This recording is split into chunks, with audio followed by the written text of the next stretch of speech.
ಇವತ್ತು ಭಾರತದಲ್ಲಿ ದ್ವೇಷ ಕಾಮನ್ ಆಗಿ ಹೋಗಿದೆ. ನೆರೆಹೊರೆಯವರ ಮಧ್ಯೆಯೇ ಕಿತ್ತಾಟ, ಜಗಳ, ರಂಪಾಟಗಳು ನಡೆದು ಹೋಗ್ತಾ ಇವೆ. ಧರ್ಮ, ಜಾತಿಗಳ ಮಧ್ಯೆ ಕಂದಕ ಸೃಷ್ಟಿಯಾಗ್ತಾ ಇದೆ.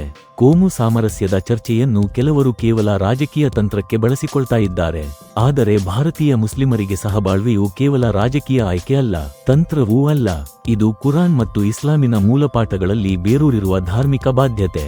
ಸೂರಾ ಅಲ್ ಹುಜುರಾತ್ ಹೇಳುವಂತೆ ಎಲ್ಲ ಮನುಷ್ಯರು ಒಂದೇ ಜೋಡಿಯಿಂದ ಸೃಷ್ಟಿಸಲ್ಪಟ್ಟಿದ್ದಾರೆ.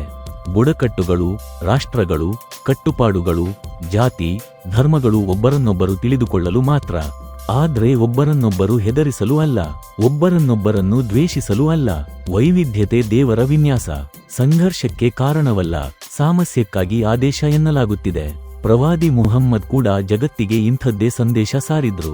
ಯಾರ ನೈಬರ್ ಅವನಿಂದ ಸುರಕ್ಷಿತನಾಗಿಲ್ಲವೋ ಅವನು ನಿಜವಾದ ನಂಬಿಕೆಯವನು ಅಲ್ಲ. ನೆರೆಹೊರೆಯವನು ಯಾವ ಧರ್ಮದವನೇ ಆಗಿರಲಿ ಅವನು ಪವಿತ್ರ. ಅವನೊಂದಿಗೆ ಶಾಂತಿ ಕಾಪಾಡುವುದು ಇಸ್ಲಾಂನಲ್ಲಿ ಆರಾಧನೆ. ಭಾರತದಲ್ಲಿ ಇಸ್ಲಾಂ ಹರಡಿದ್ದು ಕತ್ತಿಯಿಂದಲ್ಲ, ಸೂಫಿಗಳ ಪ್ರೀತಿಯಿಂದ.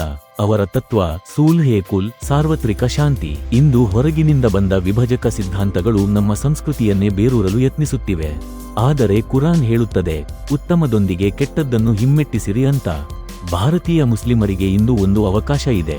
ದ್ವೇಷಕ್ಕೆ ಪ್ರತಿಯಾಗಿ ದಯೆ ತೋರಿಸಲು, ವಿಭಜನೆಯ ಬದಲು ಸೇತುವೆ ಕಟ್ಟಲು, ಭಾರತಕ್ಕೆ ಮತ್ತು ಜಗತ್ತಿಗೆ ಸಹಬಾಳ್ವೆಯ ನಿಜವಾದ ಇಸ್ಲಾಮಿಕ್ ಮಾದರಿ ತೋರಿಸಲು.